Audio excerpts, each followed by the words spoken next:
സഹോദരീ സഹോദരന്മാർ, ലോക പരിസ്ഥിതി ദിനാചരണത്തിൻ്റെ സംസ്ഥാനതല ഉദ്ഘാടന പരിപാടിയിൽ പങ്കെടുക്കാൻ കഴിഞ്ഞതിലുള്ള സന്തോഷം ആദ്യമേ രേഖപ്പെടുത്തട്ടെ.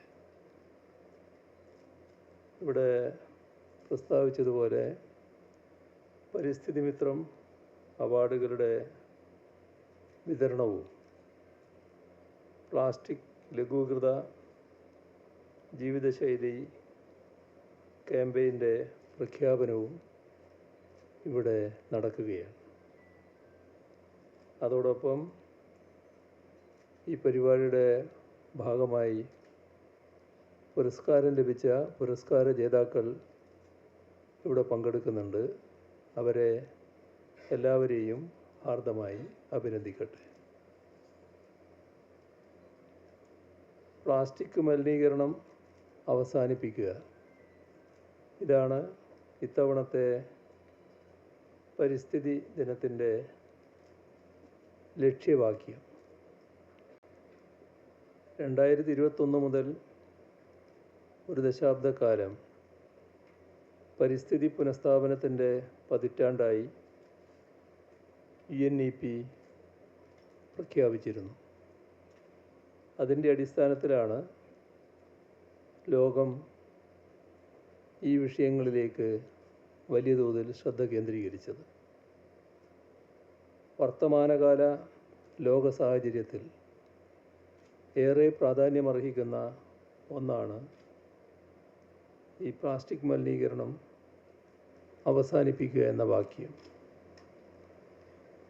നമ്മുടെ ലോകത്താകെ ഒരു വർഷം സൃഷ്ടിക്കപ്പെടുന്ന പ്ലാസ്റ്റിക് മാലിന്യം 400 മില്യൺ ടണ്ണാണ്.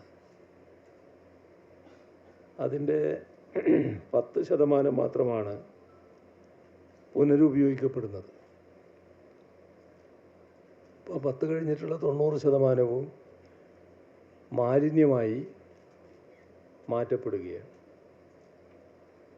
അതിൽ 11 മില്യൺ ടണ്ണോളം എത്തിച്ചേരുന്നത് നമ്മുടെ ജലാശയങ്ങളിലേക്കാണ്. 800-ലധികം ജലജീവി വർഗങ്ങൾ ഇത് കാരണം നാശത്തിൻ്റെ വക്കിലേക്ക് നീങ്ങുന്നുവെന്നാണ് കണക്കുകൾ വ്യക്തമാക്കുന്നത്. അപ്പോൾ വേണ്ടത്ര ഗൗരവത്തോടെ പരിസ്ഥിതി സംരക്ഷണത്തെ കാണുന്നില്ല. അതുകൊണ്ടുകൂടിയാണ് കാലാവസ്ഥാ വ്യതിയാനമടക്കമുള്ള പ്രതിസന്ധികൾ നമുക്ക് നേരിടേണ്ടി വരുന്നത്. പരിസ്ഥിതി സംരക്ഷണത്തിനും മാലിന്യ നിർമ്മാർജ്ജനത്തിനും പ്രാധാന്യം നൽകിക്കൊണ്ടാണ് കേരളത്തിൽ സംസ്ഥാന സർക്കാർ മുന്നോട്ട് പോകുന്നത്. വികസന നേട്ടങ്ങൾ കയ്യെത്തി പിടിക്കുമ്പോൾ തന്നെ അവ സുസ്ഥിരവും പാരിസ്ഥിതിക സൗഹൃദവുമായിരിക്കണമെന്ന് നിർബന്ധമുണ്ട്.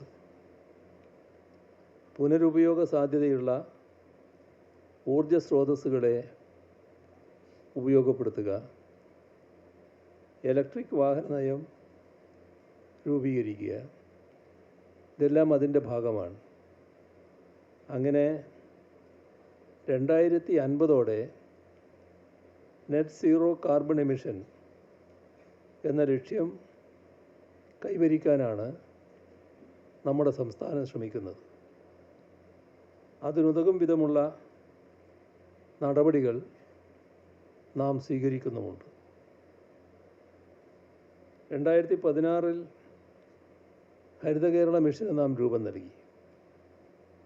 ഇത് പാരിസ്ഥിതിക രംഗത്തെ സുസ്ഥിരമായ ഇടപെടൽ കൂടി ലക്ഷ്യം വെച്ചുകൊണ്ടായിരുന്നു. അതിൻ്റെ ഭാഗമായി ഒട്ടേറെ പ്രവർത്തനങ്ങളാണ് കേരളത്തിൽ നടത്താൻ നമുക്ക് കഴിഞ്ഞിട്ടുള്ളത്. സർക്കാർ ജീവനക്കാർ, റെസിഡൻസ് അസോസിയേഷനുകൾ, ആരാധനാലയങ്ങൾ, വായനശാലകൾ, ഗ്രന്ഥാലയങ്ങൾ, സാമൂഹ്യ രാഷ്ട്രീയ സംഘടനകൾ, പൊതുജനങ്ങൾ, ഇങ്ങനെ സമസ്ത ജനവിഭാഗങ്ങളെയും അണിനിരത്തി നിശ്ചിത സമയത്ത് ലക്ഷ്യം നേടാനാകും വിധമാണ് ക്യാമ്പയിൻ സംഘടിപ്പിക്കുന്നത്. ഓരോ പരിസ്ഥിതി ദിനാചരണവും ഓരോരോ ഓർമ്മപ്പെടുത്തലുകളാണ്. വരും വർഷങ്ങളിൽ സുസ്ഥിര വികസനം എന്ന ലക്ഷ്യം സാക്ഷാത്കരിക്കാൻ വേണ്ടി നമ്മളെല്ലാവരും ഒറ്റക്കെട്ടായി പ്രവർത്തിക്കുമെന്ന ഉറച്ച തീരുമാനത്തോടെ നമുക്ക് മുന്നേറാം. പുരസ്കാര ജേതാക്കളെ ഒരിക്കൽ കൂടി അഭിനന്ദിച്ചുകൊണ്ട് ഈ പരിസ്ഥിതി ദിനാചരണ പരിപാടികൾ സന്തോഷപൂർവ്വം ഉദ്ഘാടനം ചെയ്ത് അറിയിച്ചുകൊണ്ട് അവസാനിപ്പിക്കുന്നു. നിങ്ങൾക്കെൻ്റെ സ്നേഹാഭിവാദനങ്ങൾ.